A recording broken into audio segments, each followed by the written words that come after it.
And welcome back yet again to another episode of Half Hour Henshin. As always, I am one of your hosts, Sleepy Witch, joined by... DJ Azure, the 2.5D Hero Talk Tuber. I mean, man, you got everything you've been waiting for, I feel like. Yeah, basically.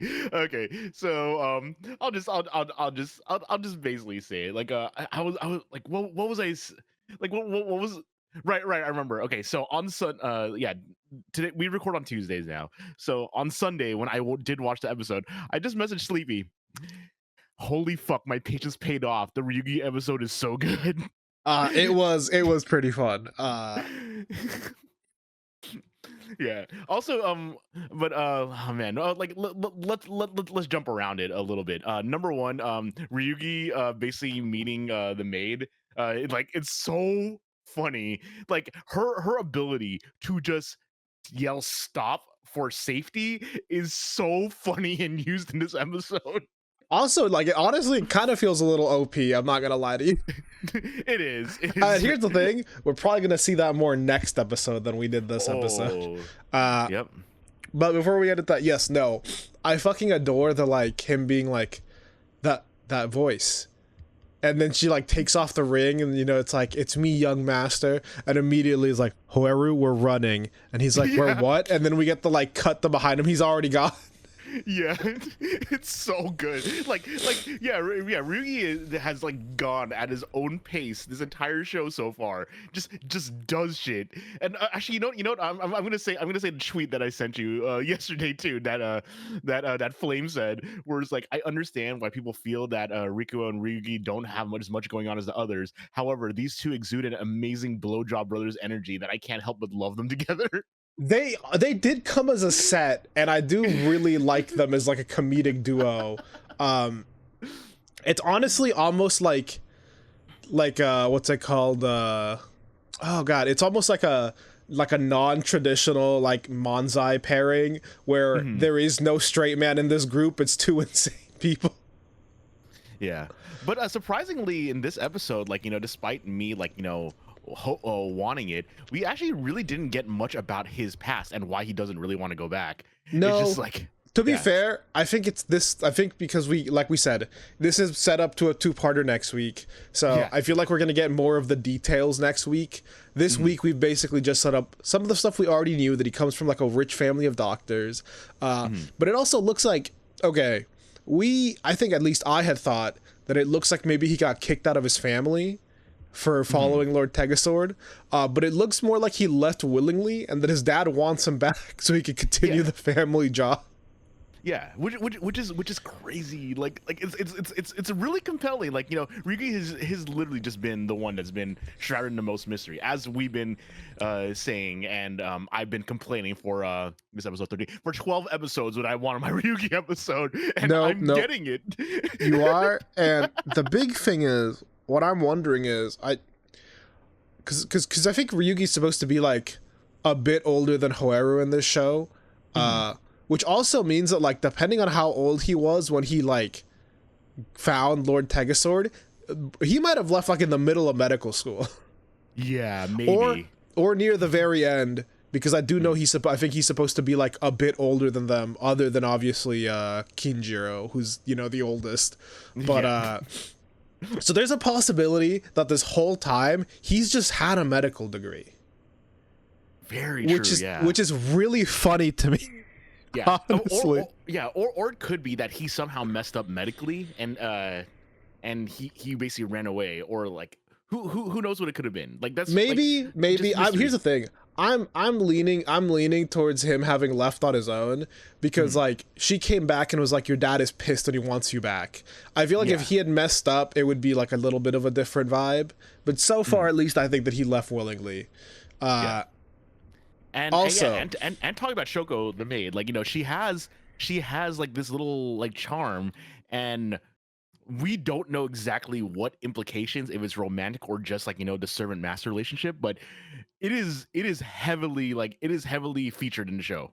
Yeah, I mean, I'm gonna be honest, from the preview from the next episode, my thoughts are that it's at least like maybe slightly romantic, because you do get to see both of them like as kids in that preview. Yeah. And so, like, I don't know, something about the like having the charm that you guys exchange in childhood reads a little romantic to me. Mhm. But I'm gonna be honest, throughout this whole episode, Ryugi does not seem interested at all.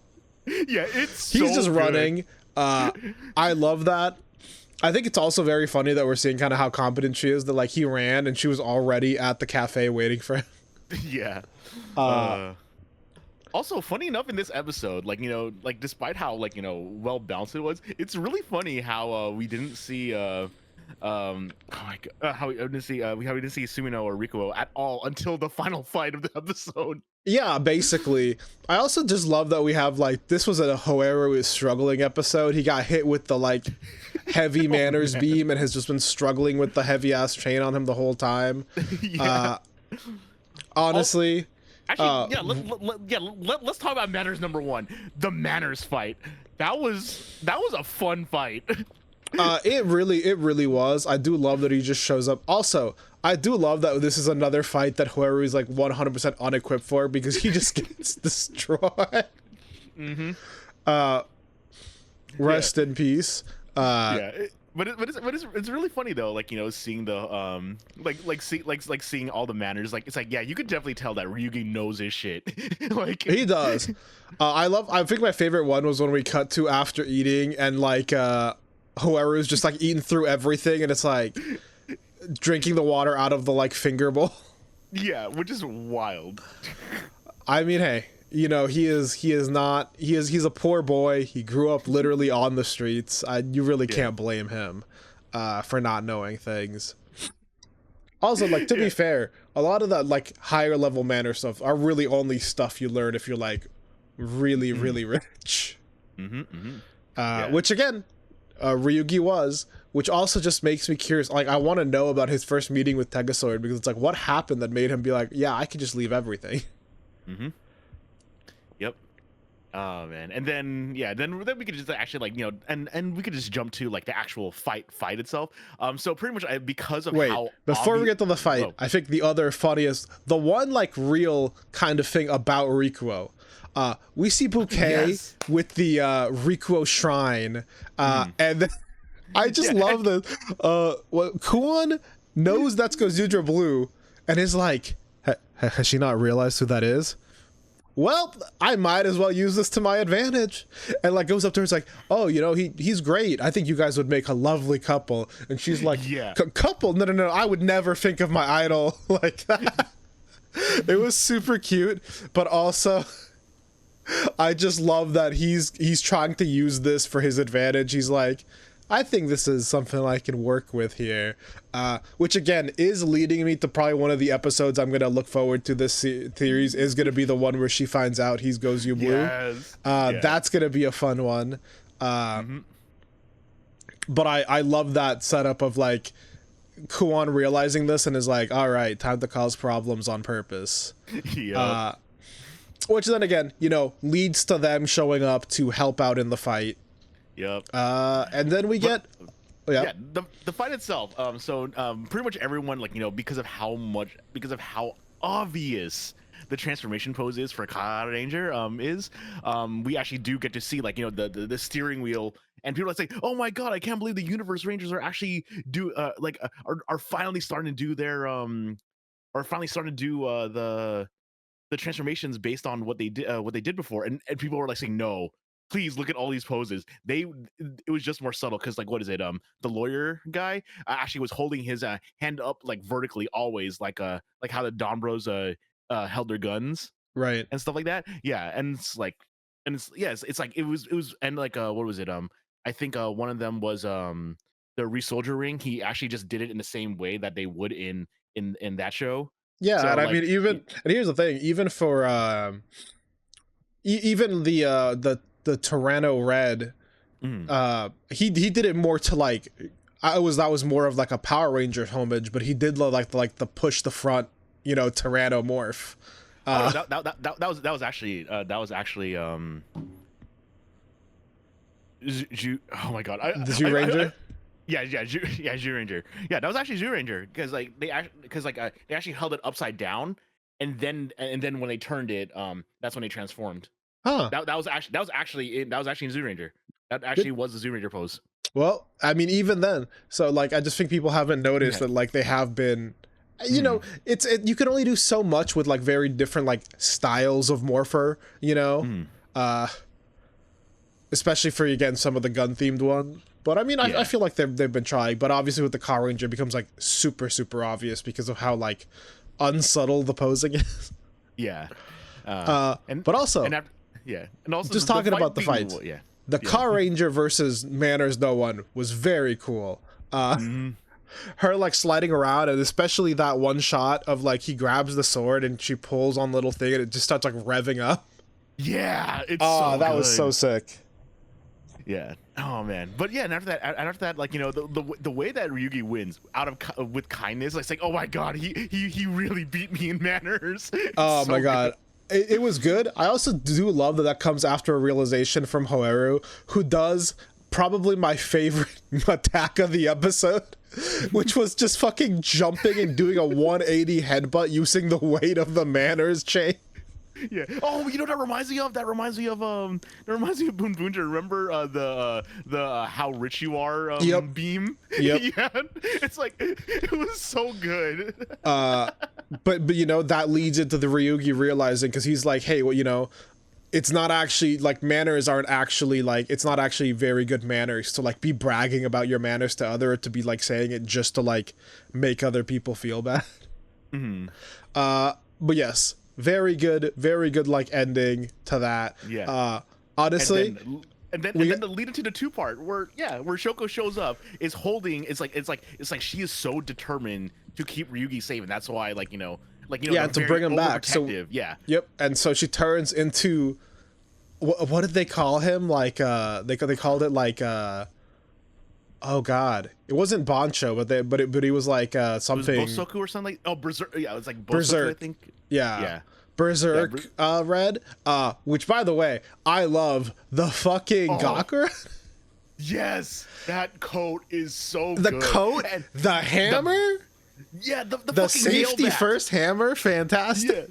Yeah, it's so good. Like, oh my god, yeah, Bazaku safety, like, it's, oh my god, it's just first of all, it's such a cool aesthetic and fit for the character, for the vibe. That we're going kind of like, haha, from maid to Bancha. But it looks really sick.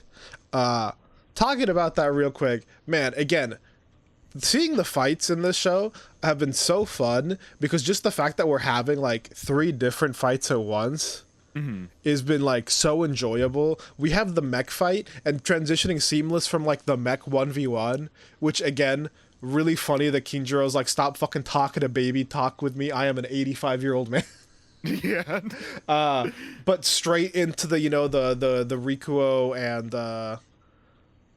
and unicorn fight with Sweet Cake, where they managed to, you know, steal a ring. Glad we're seeing that her powers are still being used in a really cool way. But then we got, you know, Garyudo showed up. Yeah, it's so cool. Like the fact that they're able to, like, you know, have like all 3 different types of fights in the show, and like sometimes the balance is a little bit off, like during some episodes, but when it works, it's amazing. Like, I think the best example of this was, I think what was it? I think Kinjiro's first fight, like really using the, like, you know, like the fight of the giants to like really like affect the battlefield. That one was really good. Yeah. But honestly, man, so you know, leading into the next episode, we're going to see more about like him and his maid's backstory. We're going to see kind of, you know, we get to see them, like I said, as children, and, you know, the charm is going to be exchanged. And it looks like everyone else is just kind of along for the ride. Yeah, and we get a query fight. We get a query fight. And she's going to beat the shit out of them for a bit, it looks like. Oh my god, yeah. Dude, the only thing that I'm sad about is that they're probably not going to sell that baseball bat. Yeah. It's so cool. But also, I'm also really happy this is the first time we're getting a female Universe Red. So I'm hoping she isn't the only one. Yeah. That's where I'm going to leave that. And, 'Cause actually, yeah, and talking about girls, I mean, I don't think you got a chance to watch it yet, but Girls Remix 1, sorry, Girls oh my Remix god, yeah, 2. Girls Remix out Oh, with the girls is out. yeah. I'll get around to watching that. Yes. Maybe we'll Oh talk my God, about it it's next so week. it's so good. I will still say I am still sad because I think that the best actress for Car Ranger that there could have been would have been Dawn Bro Yellow. That would have been great. Yeah. But I still really like what we're doing. And as a final thing, just for the audience, we got the winner for the original Red Ranger. Yes, Origa Red. Origa Red from the original Sentai Origa Ranger. Dude, that is such a good like title and naming scheme. Yeah. My 10-year-old. Yeah, honestly, he knows what he's about. I really like the design sense of having the crane as the mask. And all the little folded motifs on like the armor and stuff. I can't wait till they bring this thing to life. Yeah. I love that the morpher looks like it's like a little like a wrist one, and you put the little crane and it like opens up. It's so cool. Cannot wait to see this brought to life. Oh my God, I'm hoping so that like sick. they get to like discuss it with him or something, so he could tell them like what its powers are, or like I don't know if there was like a submission form where you were like this is what he should do or whatever. But yeah, he looks really sick. Cannot wait to see that suit in the show. Yes, we saw that. Oh man. Also talking about I just want to go back to Girls Remix really quickly, but it looks like just like the first Girls Remix with Jean and Aguilera. It looks like it's gonna be multiple. It looks like it's gonna be multiple episodes because just like I mean I'm sure you've probably seen like the title like that Sachika's in it, but Sachika's only in it for like 30 seconds at the end of that of the end of this first episode. Yeah, gotcha. Makes sense. And one thing that you are going to see that they mention, which is hilarious for them to mention, is that Nanami, I think her name was, from Kamen Rider Double, actually mentions my own agency has been cramped since we hired a new assistant. So it's canon. Tokime's canon. I see. Yes, Tokime's canon. We don't see her, but it's like I'm like yes. Oh my God, yeah, it's such a treat, and I believe it was also Koichi Sakamoto that did the fight choreography, so we get some really good fights in it. Sorry, okay, I'm really, I'll have to check it for out super soon. Yeah, but I mean, I just wanted to bring up that that Sachika was in it because that's gonna be a lead into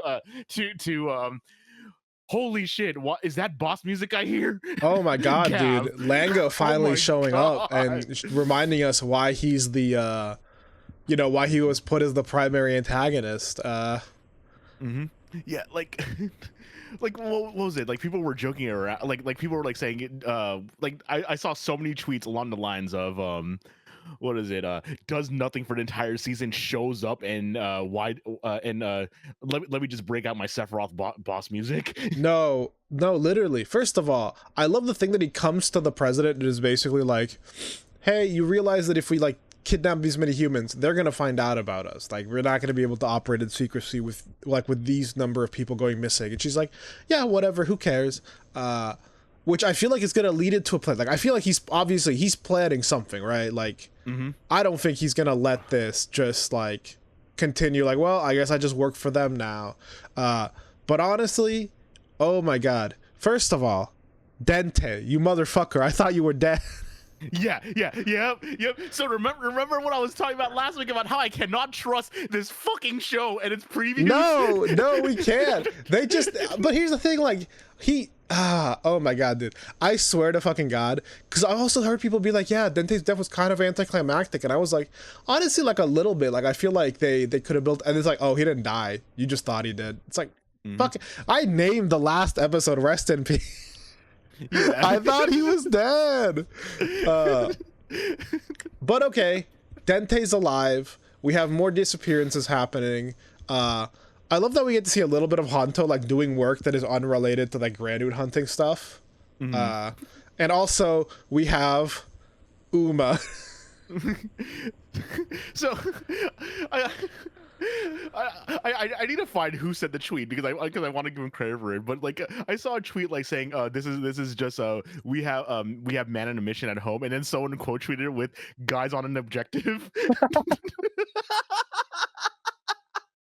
I mean, hey, why not? Why not? Honestly, I said it to my friend because I've been watching the Uma Musume where they're like horse girls and idols, and I'm like, I cannot escape horse theme musical acts anyway. Oh man. But apparently they're actually a real band called Crab Kani Club. So yeah, it's a real band. Which honestly, pretty cool. I would be really hyped if my real band just got to be a fake band in like Kamen Rider. That'd be kind of insane.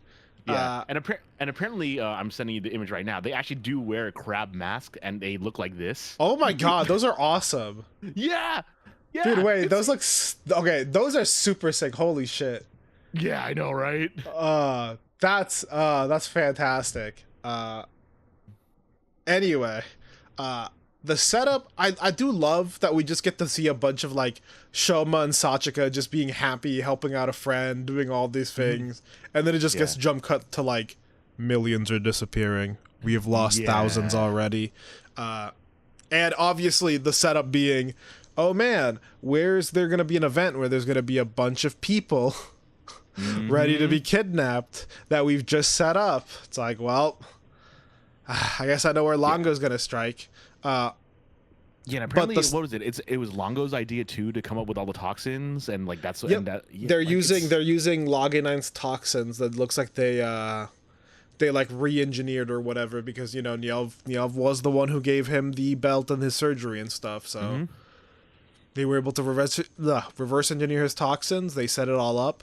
I mean, it also does make sense because as far as things go, like Lakia was like kidnapping people really efficiently. Yeah.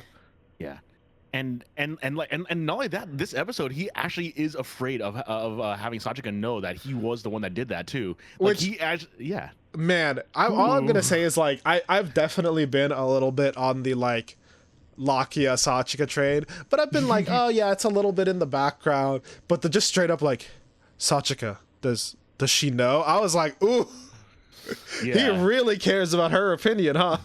Yeah, and after that, like after the new poster you showed me, where we actually do see a new Vlam form. Number one, this basically means that we know he's gonna live.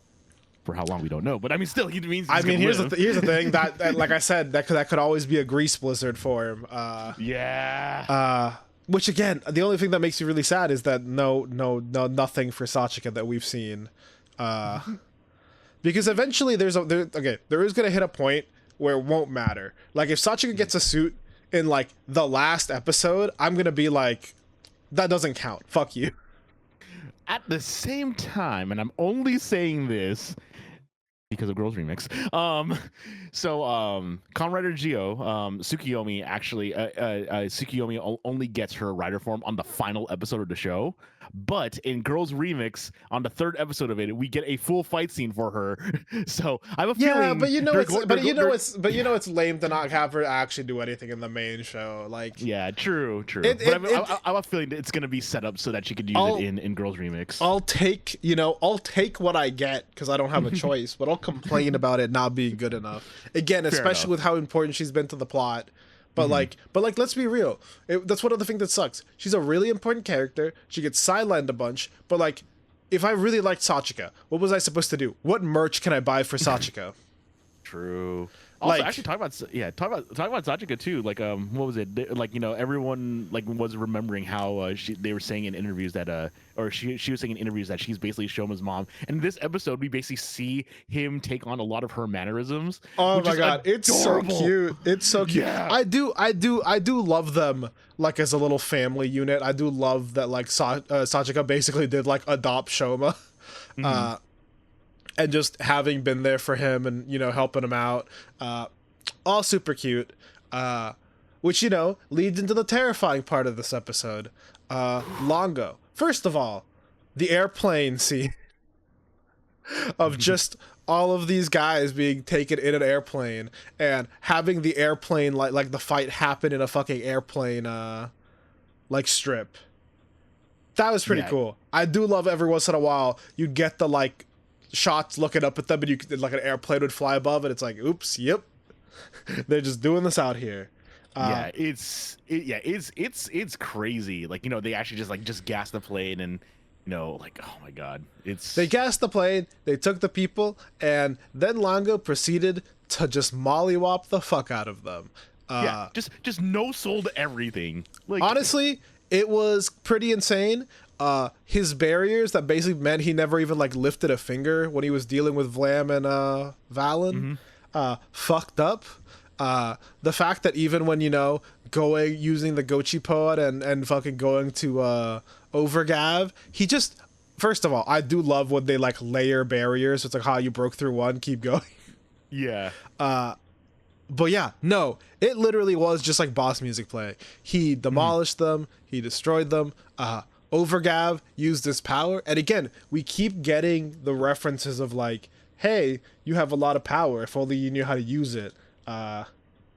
Also, man, we got the most like hater ass monologue from him. This just like stepping on Shoma, like, didn't deserve to live. You were weak and blah blah. And it's like, oh my god, and it got to him too. yeah. You could see that he was so upset. Yeah, and like they were talking, and like, what is it? Everyone was, like, what is it? Everyone's like saying, like, despite him being a granny, like, the other kids got like, like crazy ability, but he just got above average strength essentially. Yeah. I mean, here's the thing, and again, we'll see, because obviously, they have to run away this time. Lango's gonna continue things, and in the preview for the next episode, it's time to see Master Gavv. So we're gonna see. I'm wondering.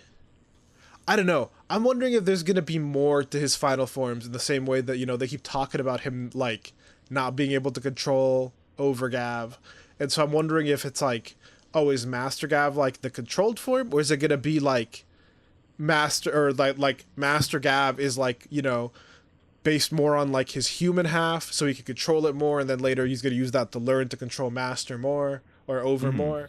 I don't know. I feel like they're trying to do something here, and I'm wondering what it is. Yeah, because they keep pointing it out.